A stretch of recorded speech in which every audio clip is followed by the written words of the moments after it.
Hi everyone, welcome. I am Eric Rodebois. This is EPGD, Attorneys at Law PA, 5 minutes with Eric. I'm going to try and maybe do it in less than 5 minutes. So this video is for a former client of mine whose husband went to the I-9 compliance lunch and learn that Deirdre Nero did yesterday about what HR directors and business owners, anyone who has employees really, needs to know about I-9 compliance. Well, this isn't about that. This is for her though, because her husband went back to the office, they work together, and he said, honey, I think we're doing it all wrong.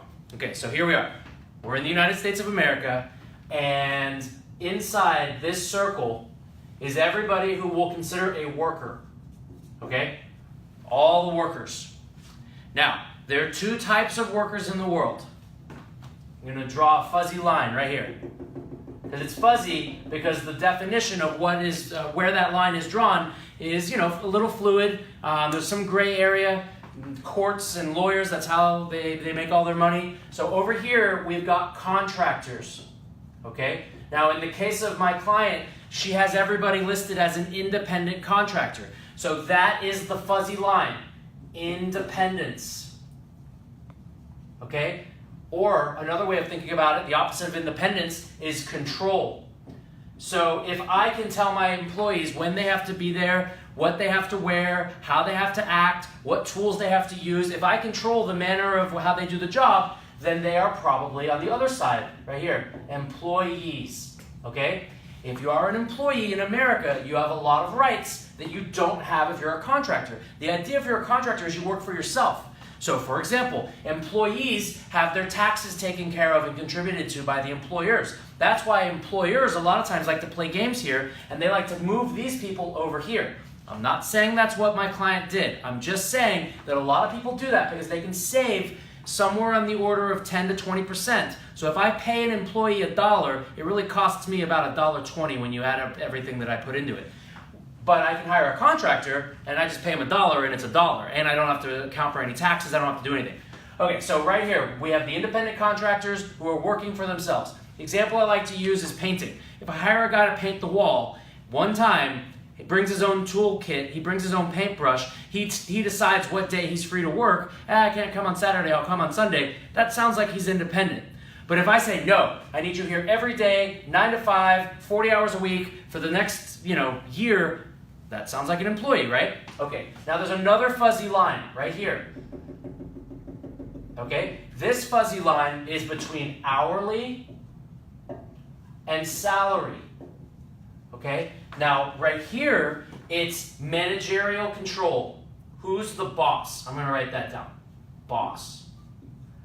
So if somebody is told what to do and they have really little flexibility in how they do it and they really don't control anybody else, they're going to be hourly.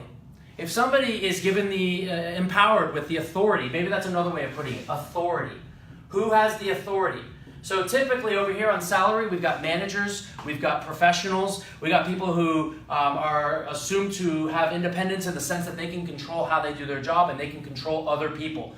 These people are salaried. Now in the law, under the Fair Labor Standards Act, we call these people non-exempt and we call these people exempt. Now what are they exempt from? They're exempt from minimum wage and overtime. So I can have an office manager and I say, listen, I'm going to pay you $40,000 a year and it's your job to run the office. Go, run the office. Whereas I have a secretary and I'm like, I need you to sit at the front desk and answer the phone. So what a lot of times people will do is they'll treat their hourly person as a salary. So instead of keeping track of the time and having to pay overtime to the receptionist, I might just say, you know what, I'm going to call you a manager and I'm going to pay you $40,000 a year and you can just sit at the front desk and answer the phone. The problem is, she's not really have authority. So where business owners get in trouble is around this line and around this line. This is where the fuzziness is. Yesterday, a lady called me up and she said, well, listen, I have this guy, he's salary, but I pay him hourly. I'm like, hold on a second. He's salary, but you pay him hourly.